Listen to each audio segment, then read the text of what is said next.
¿Cómo les va? Acá estoy, en Nono, en el Valle de Tras la Sierra. Miren las montañas. Estoy en el techo de mi casa, acá en el Valle de Tras la Sierra, en la provincia de Córdoba, en la República Argentina. Hoy es 16 de mayo, 16 de mayo. Eh, Les quería contar así brevemente un poco mi testimonio personal. Eh, yo cuando era chico tenía 10, 11 años. Empecé a sentir que no podía terminar todo en la materia, en las cosas materiales. Es como que tenía que haber algo más. La materia era como un límite y tenía una sensación de que había algo más detrás de la materia. Me gustaba mucho filosofar y preguntarme por el sentido de las cosas, eh, el porqué de todas las cosas, ¿no? Preguntaba mucho, ¿por qué, por qué, por qué? Me gustaba hablar con chicos más grandes que yo. Cuando tenía 12 años tenía amigos de 14, 16. Siempre tuve amigos más grandes que yo. Y me gustaba mucho plantearme el porqué de la vida y filosofar acerca de la vida. Y yo me imaginaba un Dios, un ser que estaba más allá de todas las cosas. Y me imaginaba un cielo azul y en ese cielo azul eh, un sol o una luz. Y yo decía, ese es mi Dios, era como un Dios imaginario que tenía, ¿no? Y decía, ese es mi Dios. Y yo decía, si hay miles de religiones o muchas religiones o formas, bueno, mi Dios es la síntesis de todas las religiones. Si hay una síntesis de todas las religiones, bueno, yo hago una síntesis, agarro lo mejor de todo, de todas las, ese es mi Dios, ese es mi Dios. Y bueno, yo tenía ese Dios, ¿no? Y bueno, y así fui creciendo y jugando un poco a investigar y a ver cosas, ¿no? Y cuando conocí a Jesús, que tuve ese encuentro personal con Él, me di cuenta que ese Dios al que yo me imaginaba coincidía perfectamente en la persona de Jesús. En Jesús se me abrió un mundo, porque empecé a entender un montón de cosas. Y yo te voy a decir algo, yo no creo en Jesús porque leí un librito o porque me lo contaron. No creo en las historias que están en la Biblia porque no queda otra o porque me adoctrinaron para creer eso. Yo tuve una experiencia con su presencia y a partir de esa experiencia empecé a entender todo lo otro. Empecé a leer la Biblia y a darme cuenta de lo que estaba atrás de esa palabra. No es que la palabra llegó a mí fría y dura y me convenció en mi cerebro. Entonces yo tengo ese speech, ¿no? Porque es mejor creer que no creer. No, yo a partir de una experiencia personal con esa divinidad, con ese ser, ¿no? Eh, si Dios realmente es Dios, si Dios realmente es Dios, este es un planteo que yo me hacía y que me sigo haciendo y que les hago a ustedes, ¿no? Si Dios realmente es Dios, entonces para que sea Dios tiene que ser todopoderoso, si no, no es Dios. Para que sea Dios tiene que ser omnipresente, tiene que estar en todas partes, si no, no es Dios. Para que sea Dios tiene que ser inteligente, porque si no es inteligente, entonces no es Dios. ¿Cómo va a ser un Dios que no es inteligente? Un Dios que es tonto. Entonces no es Dios. Si yo que tengo vida, si yo tengo vida, que no me di la vida a mí mismo, porque nadie se da el ser a sí mismo, eso son leyes universales, nadie se da el ser a sí mismo, todos recibimos el ser de algo, de alguien. Entonces, si yo recibí la vida de algo, de alguien, entonces Dios tiene que tener la vida en sí mismo. si Dios es Dios, ¿no? Si ponemos la palabra Dios, o el que es, o la entidad que sea, o el nombre que tenga, el sin nombre, ¿no? La energía suprema universal. Si yo soy inteligente, ¿cómo esa energía suprema del universo no va a ser inteligente? ¿Quién soy yo para ponerle límites? Y si esa suprema energía universal es inteligente, puede hacer lo que quiera. Y si es todopoderoso, puede hacer lo que quiera. Y si es omnipresente, puede estar donde se le dé la gana. Entonces, ¿por qué yo le voy a poner un límite a él? ¿Quién soy yo para ponerle un límite? Yo tengo límites, pero él no tiene límites. Él no tiene límites. Si él tuviese límites, entonces no sería Dios. Dios, para que sea supremo, para que sea universal, para que dé el ser a todas las cosas, tiene que tener ciertas características. Entonces, fíjense qué maravilloso que es ese ser, que no lo podemos nombrar,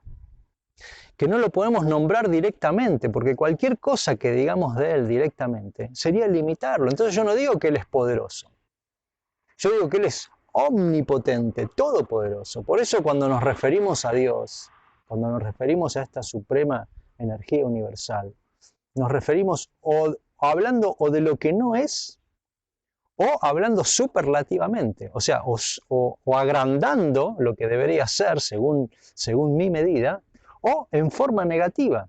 Fíjate qué interesante. Entonces no decimos que Dios es poderoso, decimos que es todopoderoso. No decimos que Dios es presente, decimos que es omnipresente. No decimos que es inteligente, decimos que es súper inteligente.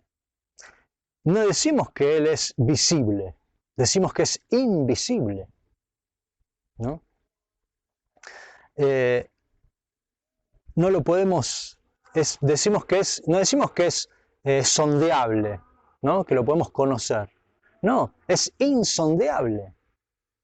No decimos que es conmensurable, o sea, que tiene expansión. Decimos que es inconmensurable, o sea, su expansión es ilimitada, no lo podemos entender. Siempre que hablamos de Dios, hablamos o de una forma superlativa o una forma negativa. Nunca podemos hablar de Él directamente, porque hablar de Él directamente sería limitarlo. Por eso, amigo o amiga, yo quiero contar mi testimonio, porque yo creo en este ser. No porque me lo contaron o porque me convencieron. Creo porque yo experimenté personalmente su presencia.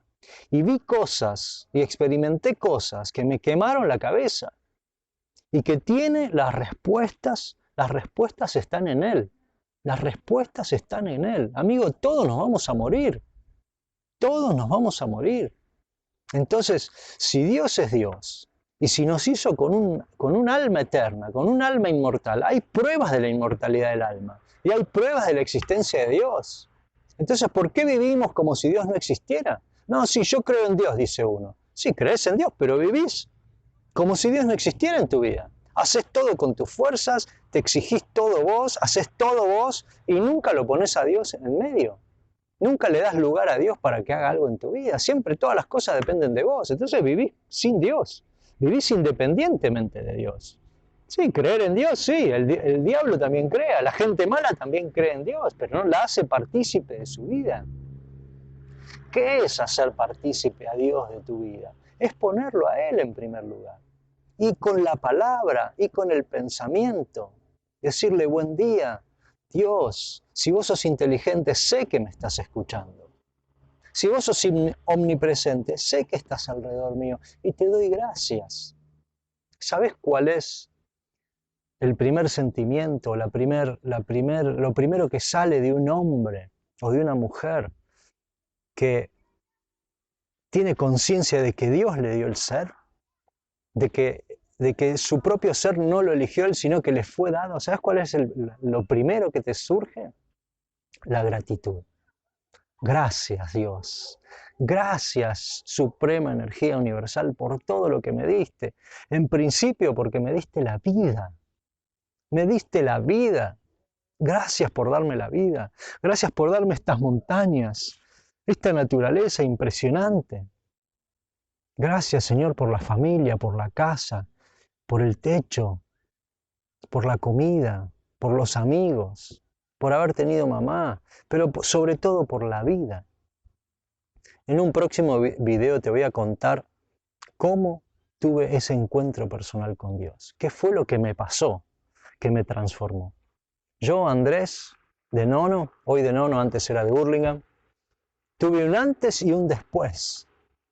Antes de conocer a Jesús y después de conocer a Jesús. Yo tuve en mi vida un antes y un después de Cristo, igual que la historia. ¿Y por qué te lo cuento? Porque es algo tan maravilloso lo que pasó dentro de mí, que me urge compartirlo. ¡Ay de mí si no lo compartiera! Cuando vos tenés algo hermoso, lo querés compartir. Y yo lo quiero compartir con vos. Quiero que puedas creer que es real y que tu vida es transformada. Para todos mis amigos, para todos los que me conocen y para los que no me conocen también. Yo soy un testimonio viviente de que no es lo mismo vivir poniendo a Dios, a la suprema energía universal, presente en tu vida. Porque vos te salís del medio, te salís de toda la responsabilidad, te sacás la mochila encima, del peso de la vida, porque Él te dio la vida, si Él te llamó a la vida, si Él te dio la vida, Dios, Padre, Papá, gracias por la vida, hacete cargo de mi vida, vos me la diste, ayúdame en esto, ayúdame en lo otro, ponelo a Él primero, pedile ayuda. Él es un Dios ayudador, es un Dios de verdad, es un Dios que vive, es un Dios de vivos, no un Dios de muertos. Y Dios nos va a sorprender y te va a sorprender a vos. Así que, amigo, te bendigo y recibí estas palabras. Yo soy testigo de la existencia de Dios, de su presencia, de su poder, de su verdad, de la transformación que hace en mi vida, y no solo en mi vida, sino en la vida de mucha gente. Hoy justamente fui a la ferretería y me encontré con el vendedor, me decía, no, yo era muy ansioso, pero desde que conocí a Jesús mi vida cambió. ¿Por qué? Porque Jesús ahora es su descanso. Mi alma necesita descansar. Yo no soy el dueño de mi vida, necesito descansar, necesito reposar. Cuando me voy a dormir, apoyar la cabeza y decir, Señor, descanso en vos, porque vos me diste la vida y vos sos soberano sobre todas las cosas. Decile esta noche, cuando te vayas a dormir, te entrego mi alma, te entrego mi espíritu, te entrego mi cuerpo, recibilo, ayúdame, quiero descansar en vos, mis fuerzas no dan más. Vas a ver cómo Él recibe tu anhelo, recibe tu dolor, recibe todo lo que hay en vos. Y vas a empezar a experimentar la vida nueva, la vida que brota de adentro de tu corazón. Mira, yo acá donde estoy, puedo estar en el peor de los infiernos o en el mejor de los cielos. Y vos me estás viendo y no cambia nada. Sigo siendo el mismo, sigo estando en el mismo lugar, pero hay una posición de tu alma. ¿Dónde está tu alma? ¿Dónde está tu alma? Descansa en Jesús, descansa en la suprema energía universal, en Dios, en Jehová, en Yahvé. Descansa en Él, en el que es, o vos estás haciendo fuerza y llevando una carga que no te corresponde llevarla a vos. Jesús dijo, vengan a mí los afligidos y abatidos, que yo los aliviaré. Andá a Jesús y Él te va a aliviar. Te bendigo.